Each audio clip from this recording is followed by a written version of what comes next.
You were at Netroots, and I missed you. Yeah. But you being at Netroots and passing out stuff about your Senate race seemed to be sending a specific message. What was that, at least for the blogosphere? What did you really want to have an impact with? Well, I wanted people to know that Texas was a state for the future, not of the past. Sometimes we have political leaders that talk about things like secession from the Union, and there are some folks who want to talk about how our kids can succeed, and so we're a diverse state, as you know.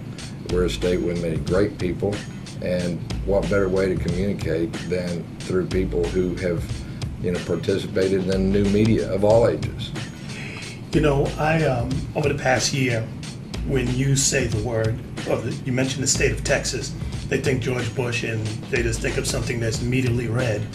Now you say Texas and people's eyes kind of perk up and you hear little grumblings that, blue and battleground and swing state. And then with you being at the Netroots thing, that just kind of underscored the grumblings. First of all, is it possible for the state to go blue and really have a total change in the way people outside the state perceive it? And if so, what do you think it's really going to take? Well, I'm not too big on the red-blue things. I mean, let me talk about the reality. We're a young state, one of the youngest in the Union. We're a diverse state. We have people from different backgrounds, different faiths. We're the state, and my region of the state in particular was on the front line of America's response to the worst natural disaster in American history, on Katrina. And when you saw a bunch of commentators on TV of all backgrounds saying one thing and stereotyping people, all we saw was fellow Americans.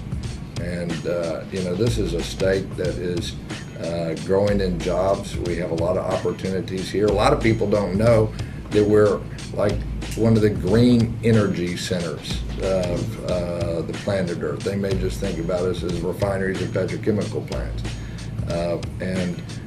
I'm not talking about something that's marginal. I'm not bragging, but I have pretty broad public support in this community, and it isn't just by people who would consider themselves on the left. When you talk about the green economy, talk about some of the things that we should know that are going on, in particular in your background with respect to the green revolution, so to speak. Well, first thing I say to everybody interested in the topic, when we say green, make sure people understand the full significance of what we're talking about, which is lower utility bills and more jobs for Americans. One of the benefits is that we pollute less, but that's just a side benefit for many people. Others, it's a big benefit. In Houston, we have the most aggressive energy codes in the country, which means that buildings got to be built so they don't leak energy, which is good. It's more affordable for everybody. We're the biggest purchaser of renewable power in the country. Hey, on days like this, there's a lot of sunshine, and that's why we're putting solar panels up on public buildings so we can take advantage of that. And then in our neighborhoods that have been neglected too long, neighborhoods like 5th Ward, Sunnyside, Denver Harbor, Independence Heights, we've gone through the neighborhoods and sealed the cracks in people's houses, put insulation in, so that they can cut their utility bills. I think that's pretty good. We got a chance to talk with Van Jones when he spoke at the Capitol a few months back, and one of the things that he mentioned, because of the weather throughout much of the state, Texas has the possibility of not only being a leader, as you pointed out, in the green revolution or the green economy, but also be a state that can prosper from it because you could sell some of that energy. Is that something in the games for you?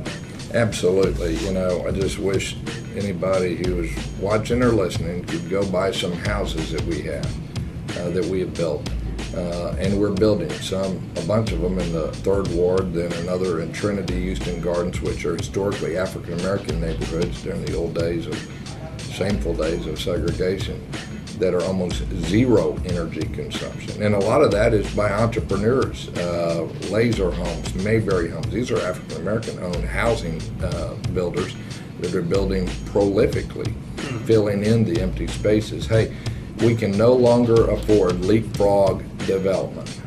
We need development in established neighborhoods near employment centers and it benefits everybody. Wherever there's something that used to be a crack house and now is a house with a family that's looking after the neighbor's property, kids going to school, we help the school, we help the neighborhood, we help the tax base of this community. And one other thing, it sure helps everybody else, because if people can live closer where they work, then there's less traffic on the freeways. Right.